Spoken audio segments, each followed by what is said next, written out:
afternoon, everyone. Just a few things at the top, and then I'll get right to your questions. This morning, U.S. Central Command announced that they conducted their second combined humanitarian assistance airdrop into northern Gaza. 3 U.S. C-130s dropped over 36,800 meals into northern Gaza to provide critical relief to civilians there. This is the second combined airdrop to deliver humanitarian assistance to the people of Gaza. As you know, Central Command also conducted an airdrop on Saturday, delivering more than 38,000 meals along the coastline of Gaza. These operations included C-130 cargo aircraft from the U.S. Air Force and the Royal Jordanian Air Force, along with support from U.S. Army soldiers specialized in aerial delivery of supplies who built bundles and ensured the safe drop of food aid. These humanitarian airdrops contribute to ongoing U.S. government efforts to provide life-saving humanitarian assistance to people in Gaza and are part of a sustained effort to get more aid into Gaza, including by expanding the flow of aid through land corridors and routes. We continue planning for potential follow-on airborne aid delivery missions, and we'll be sure to keep you updated when we have any new information to provide. Separately, Secretary Austin hosted Minister Benny Gantz, a member of the Israeli War Cabinet, for a bilateral meeting today in the Pentagon. During the meeting, Secretary Austin condemned Hamas's attack against Israel on October 7th and called for the release of all hostages held by Hamas. The Secretary also expressed strong concerns over the humanitarian situation in Gaza and requested Minister Gantz's support in enabling more humanitarian assistance and distribution into Gaza. Secretary Austin also emphasized the critical need for a credible and implementable plan for protecting civilians and addressing the humanitarian situation prior to any ground operations in Rafah. A readout from today's meeting will be posted to the DoD website. In other meetings, today and tomorrow, the Office of the Undersecretary of Defense for Policy is hosting the Defense Policy Board for sessions to examine the potential impacts of attacks on U.S. critical infrastructure aimed at disrupting Department of Defense efforts to mobilize, project, and sustain the joint force. Leveraging its breadth of experience, the board will offer the Secretary of Defense and the Deputy Secretary of Defense independent, informed advice and opinions on the topic following a series of meetings with senior Pentagon leaders, combatant commanders, and interagency counterparts. An unclassified readout of the Defense Policy Board meeting will be posted to defense.gov. Switching to updates on allies and partners, Nordic Response 2024, a Norwegian-hosted exercise, begins today in Norway, Finland, and Sweden and will culminate March 15th. The exercise features more than 20,000 NATO forces from 14 nations, including roughly 5,000 from the U.S. Marine Corps, Navy, Army, and Air Force. Designed to strengthen agility and interoperability among allies and partners, Nordic Response will test the collective ability of Arctic nations and others to operate in the rugged conditions of the High North. This year's iteration is part of NATO's Steadfast Defender 2024, as well as U.S. European Command's Coordinated Large-Scale Global Exercise 24. Moving over to the Indo-Pacific region, I'd also like to highlight this morning's statements from our colleagues at the State Department after ships from the People's Republic of China engaged in reckless maneuvers against lawfully operating Philippine vessels near Second Thomas Shoal. Many of you have seen the images and videos today of this dangerous operational behavior by the PRC, which caused multiple collisions and included the use of water cannons. These PRC actions resulted in injuries to Filipino crew members, put lives at risk, and demonstrated disregard for international law. We call on the PRC to abide by the International Tribunal's legally binding decision in 2016. The United States is going to continue to stand by our Philippine ally, and our commitment to our mutual defense treaty is ironclad.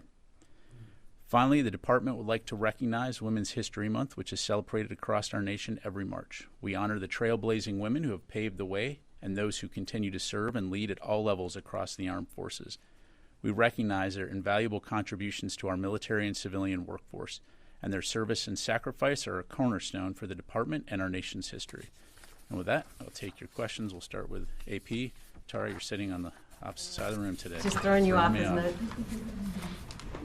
First, I wanted to ask about the sea cables that were cut. Does the U.S. have any better indication of how they were cut, if the Houthis were involved, and if there's any steps that the Navy is going to take to further protect these cables? And I have a couple more. Yeah. Thanks, Tara. I don't have anything to pass along to you now. As you know, this is something obviously that we're looking into, but I just don't have any updates to pass along right now. Okay, what about the idea of a maritime corridor? Has DoD been asked to look at options or see what ships would be available to be able to establish a maritime corridor for aid to Gaza?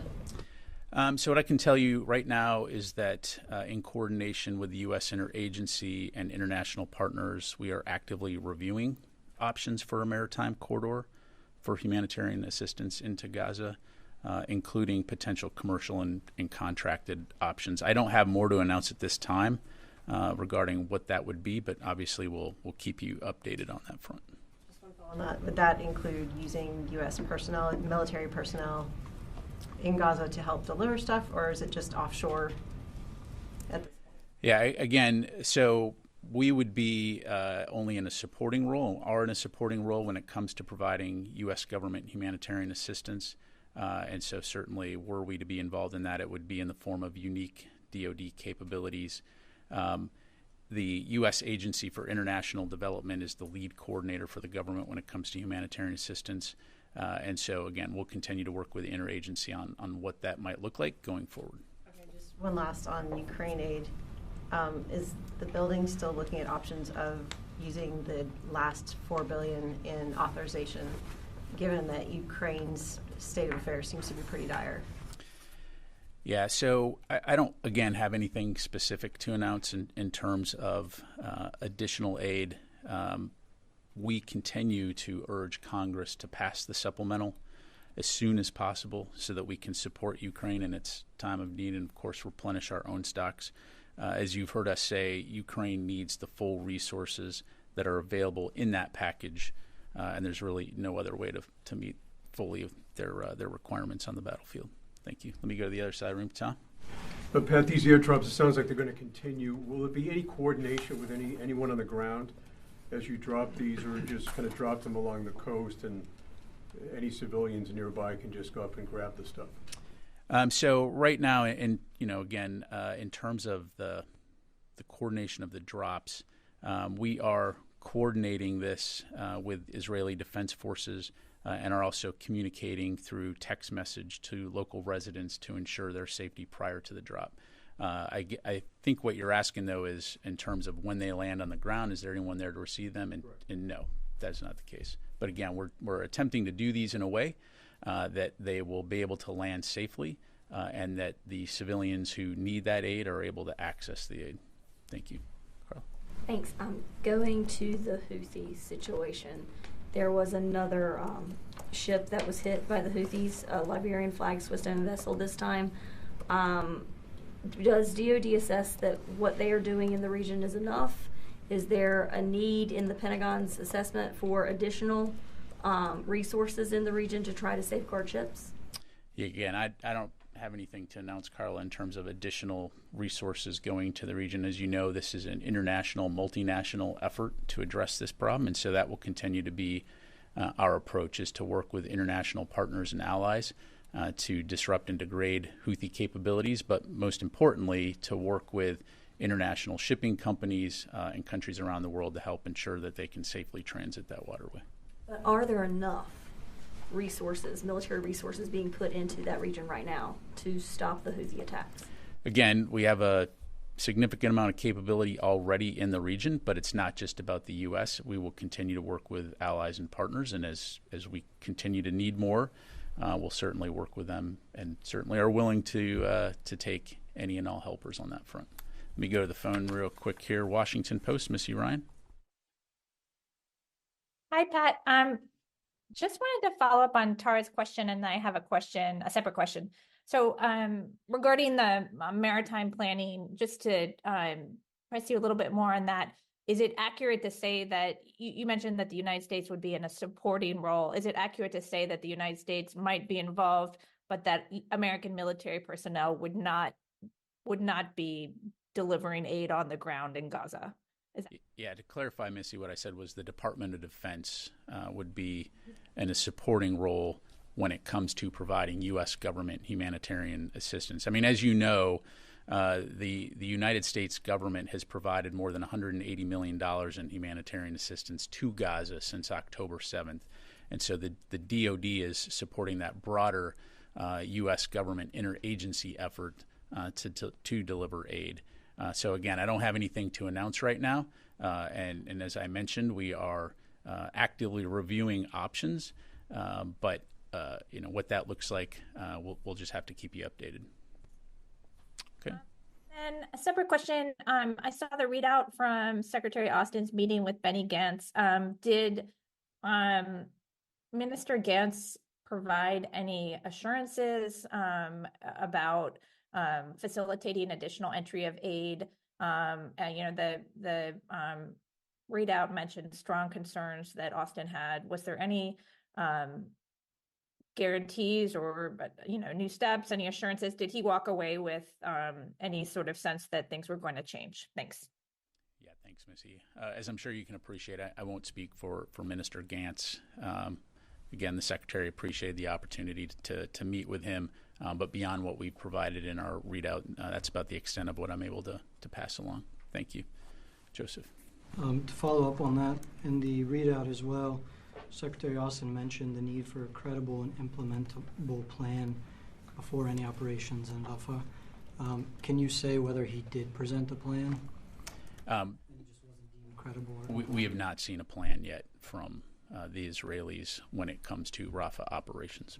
And the second one, does the department think that it's necessary for congressional approval under the War Powers Resolution for any further strikes or operations in Yemen, seeing as I think it's been about 60 days since the first strikes were carried out? Again, I know the White House has talked to this extensively in terms of, UN resolution, in terms of the inherent right to self-defense, and of course the president's under his Article 2 authorities to self-defense. And so, again, I just refer you to that. Thank you. Hey, Pat, can I just quickly follow up? Has the Pentagon seen any Israeli military plan when it comes to Gaza going back to October?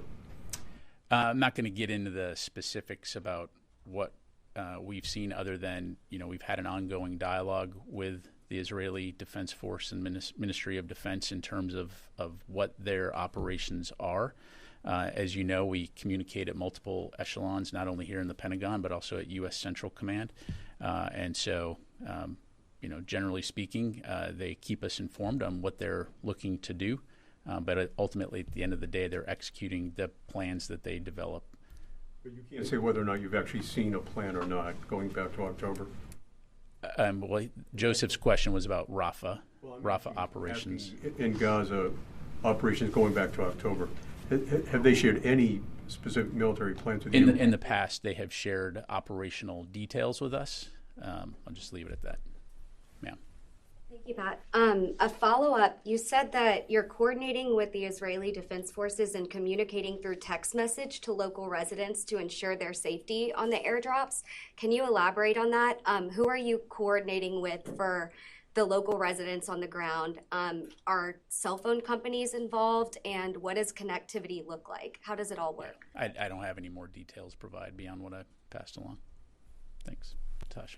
Thanks, General Ryder. So you mentioned that discussions are underway about the maritime corridor, and there have been renewed calls in Congress to send a hospital ship to the area, including by Senator Angus King. So is that something that is being discussed as well in addition to this maritime corridor? Yeah, thanks, Natasha. Again, I don't have any specific details to provide other than, again, we're going to work closely with the interagency to look at what the requirements are, how best to meet those requirements. And as I mentioned, that could include both commercial or contracted options, but recognizing that the DoD has unique capabilities, that's what we will bring to the discussion. But again, I don't want to get ahead of that planning process. So, okay. Yeah. Yeah, thanks. So given that there are aid trucks at the border waiting to go in that are being held up, this seems like it's putting the U.S. in a position to have to airdrop aid, which is known to be more dangerous and expensive. Is the Pentagon frustrated that it's being put in this position due to how Israel is conducting its operations? The Pentagon doesn't get frustrated. We just get busy. So So, I mean, clearly, as the president has highlighted, not enough aid is getting into Gaza. And so the Department of Defense is supporting that broader U.S. government effort to help contribute to that. Certainly, we want to see more aid being delivered via ground routes. And again, this is part of the discussion that we're having with the Israelis in terms of how can they work to ensure that those routes are open and that aid can get in quicker. You know, it's obviously a very complex situation on the ground. It's not like trucks can just drive in. There's a screening process, and then, of course, there's safety and security of getting that aid to certain locations. But all that to say, again, as you heard the president say, aid is not getting in fast enough. And so these airdrops that we started over the weekend are intended to help supplement those efforts. But we won't stop there. Again, USAID and others will continue to look at ways that we can expedite aid getting into Gaza, also in coordination with other countries from around the world. Thank you. Let me go back to the phone here. Let's go to Phil Stewart, Reuters. Hey there. Could you give us a sense? We'd asked yesterday about when the meeting with Minister Gantz was scheduled, and when at the time yesterday we didn't think he had a meeting with Minister Gantz. When did that wind up being scheduled? And then just to press on Missy's question, does the Pentagon assess that it would be secure enough for U.S. troops to be positioned in Gaza to secure a maritime corridor port or to otherwise distribute aid, or has that been ruled out at this point? Thanks. Yeah, thanks, Phil. At this point in time, there are no plans to send any U.S. forces into Gaza, to my knowledge. So, just leave it there. In terms of the meeting scheduled for today, that was, last night we were able to identify an opening, and so that meeting was essentially an opening, and so that meeting was essentially penciled in late last night and then, of course, confirmed this morning. And so, again, the Secretary appreciated the opportunity to talk to Minister Gantz and just leave it there. Thank you. Let me go to Laura Seligman, Politico. Hi, Pat. Thanks for doing this. Following up on some of the earlier questions about the maritime route, has the Pentagon ruled out putting U.S. boots on the ground in Gaza, even in support of this humanitarian mission? Yeah, thanks, Laura. Again, at this time, there are no plans to put U.S. forces on the ground in Gaza, to my knowledge. Thank you. Fadi. Thank you, General. So, as you said, the USAID is taking the lead in delivering aid to Gaza, and I assume they have trucks in Egypt, right? I'd have to refer you to them. And you mentioned security reason for one of the reasons for the delay in delivering aid through ground route. If you have U.S. provided assistance and UN provided assistance, what is the security concern here when it comes to Israel versus dropping aid on Gaza? Did the Israelis screen the aid you dropped on Gaza? Again, I'd refer you to USAID in Israel to talk about the specifics there. And again, State Department, as you know, has been intimately involved in this process.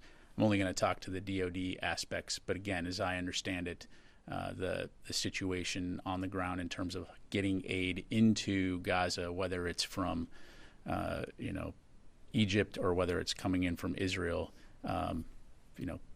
we obviously need to ensure that continues. We helped, or USAID helped. We airlifted aid into Egypt earlier in the year, which of course was then taken over a land route via Egypt into Gaza, for example.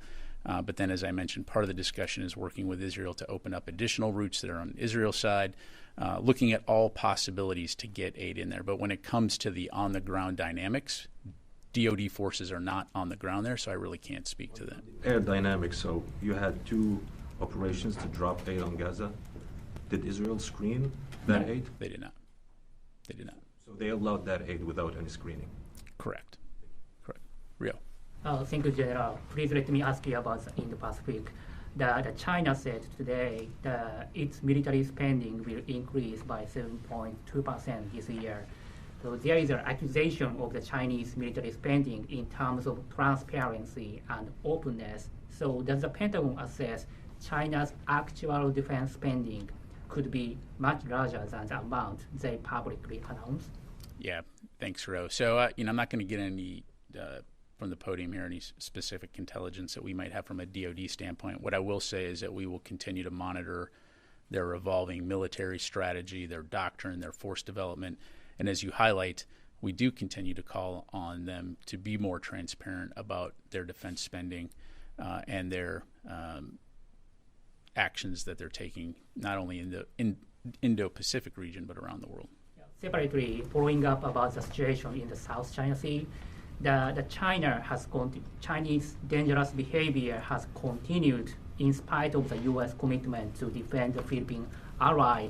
So what steps will the Pentagon take in practical terms to change the trajectory of the Chinese behavior in the South China Sea? Well, I think you see us taking those steps now, which is leading by example and working closely with partners and allies in the region to ensure that countries can sail, fly, or operate wherever international law allows. But most importantly, it's working together in a positive and productive manner to ensure security and stability in the region and not exacerbate tensions in the region. And so, again, we'll continue to maintain that focus: regional security and stability and prosperity versus harassment, antagonism, and destabilizing types of activities. Thank you. Yes, sir. Thank you very much, General. Recently, there's been a flurry of engagements between Ankara and Washington. The Deputy Undersecretary of the Defense Department met with the Turkish National Security Advisor in Ankara a couple of weeks ago. The Turkish spy chief is in Washington right now. The Foreign Minister is going to be here in a couple of days. And the Turkish president just said yesterday that this summer we will permanently resolve the issue regarding our Iraqi borders. And our desire to create a security corridor in Syria remains the same. So given this level of contact recently, would this be too puzzling for the Pentagon if the Turkish government actually took this step to launch cross-border operations in northern Iraq and Syria? Yeah, thanks, Eunice. I don't have any comment on that other than to say, again, we've talked in the past about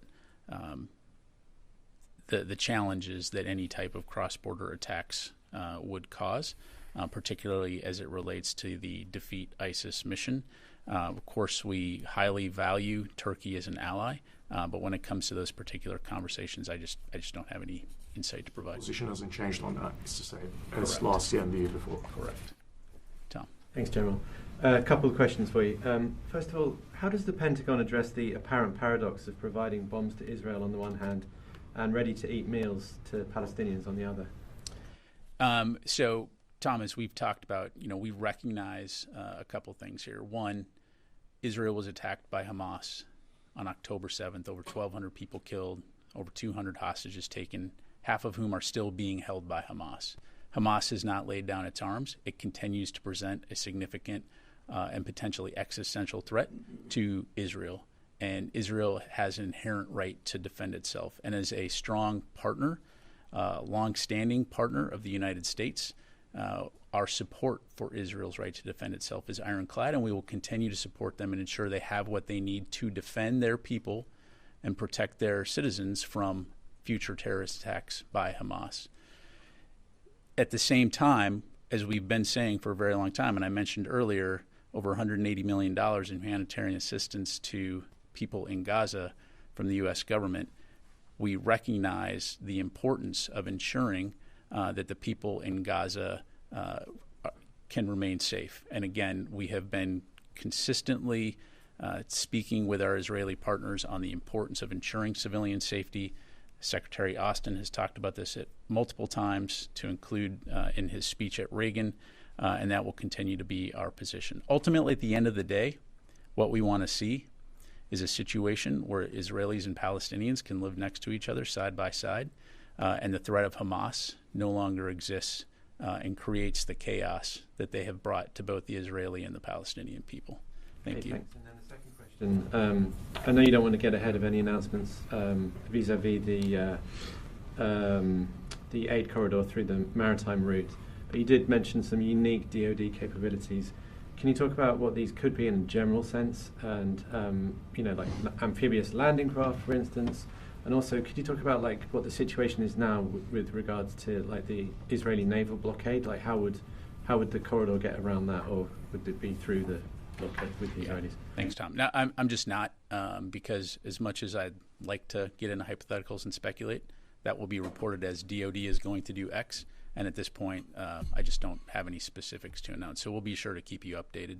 And in terms of Israeli operations, I'd have to refer you to them. Let me go back to the phone here. Jeff Shogel, Task and Purpose. Thank you. An Air Force employee at Strategic Command has been indicted for allegedly sharing sensitive information. This comes after the recent revelation that a sailor has been arrested for sharing information with the foreign government, and then last year you had 2 other sailors arrested for espionage. Is the Defense Department dealing with an espionage problem within the ranks? Thank you. Yeah, thanks, Jeff. Look, the bottom line is, we've seen in the past where individuals have committed inappropriate actions and been identified and held accountable. Generally speaking, to answer your question, no. But we also recognize the fact that insider threats are something that needs to be taken seriously, which is why every single member of the Department of Defense, whether you're a basic trainee or a 2-star general or above, is going to take training on the proper handling and safeguarding of sensitive information. And if you violate those rules, you'll be held accountable.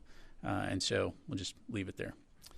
Okay, let me go to Pat Tucker, Defense One. Hey, General, thanks for doing this. So there's a readout just now about the Secretary's meeting with the Lithuanian Defense Minister. I wonder if you can go a little bit beyond the readout and tell us what the Secretary talked about with the Defense Minister of Lithuania. And also, second part, is the United States right now in touch with the government of Moldova about possible defensive steps or actions that Moldova may need to take to get ahead of possible civil unrest or even Russian aggressive activity, as has been foretold through some Russian actions in the last couple of weeks? Yeah, thanks, Pat.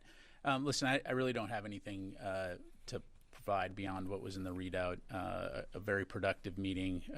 The Secretary appreciated the chance to talk with the minister about the strong bilateral defense relationship between the United States and Lithuania, and as the readout highlighted, expressed the support that Lithuania is providing for Ukraine and also the NATO alliance. When it comes to Moldova, I don't have anything specific here to provide, Pat. I'd recommend that you contact State Department, and they could probably talk a little bit more about the bilateral relationship there on the ground. But I don't have anything beyond that. Thank you. Let me go to Jared from All Monitor. Thanks, sir. My question has been asked. And Heather from USNI. Hey, thanks so much. So I know that there was questions about the hospital ship, and so I guess why hasn't the U.S. sent a hospital ship over to Gaza as it's trying to increase the humanitarian aid that's being prevented when we have 2 hospital ships that are available? Yeah, thanks, Heather. So again, as we've talked about before, our primary focus in the Middle East region has been on protecting U.S. forces and citizens in the region. It's been on supporting Israel and their inherent right to self-defense. It's been on working to support the release of hostages, and it's been on ensuring that this conflict doesn't expand into a wider conflict. But again, as we see the situation developing in Gaza, and as we see that enough aid is not getting in, the DoD can contribute in that regard, and has been asked to help deliver aid via airdrops, which of course we've done. So again, don't want to get ahead of the process. As I mentioned, we're actively reviewing options, and if that entails assets, like the things that you highlight, then certainly we'll have more to talk about then. But again, I just don't want to get ahead of that process right now. Okay, time for a few more. Yes, ma'am. Yeah, so the airdrops, they are expensive and complicated. So how long do you believe that they're actually sustainable? Well, the tempo for potential future airdrops missions will depend on a variety of factors, risk assessments. But the bottom line is, we will continue to look at ways that we can get aid in via air. I'm not going to publicly preview, the tempo and the timing of those future drops, in part to ensure a safe drop zone, obviously, for civilians in Gaza. But look, again, as the president said, not enough aid is getting in, and so we're going to do our part to assist in that process and assist the broader U.S. government effort to get aid in. Thank you, Tara. I wanted to ask about Haiti. Given the deteriorating security situation there, is the Pentagon considering sending U.S. troops or ships to be a deterrent from this turning into a bigger problem? So I don't have anything to announce right now. To my knowledge, we're not contemplating sending U.S. troops to Haiti to conduct security missions, for example, to support Haitian armed forces or police. We are definitely monitoring the situation closely. We're maintaining, close contact with State Department on the situation on the ground there. But at this stage, this is where we're at, Tara.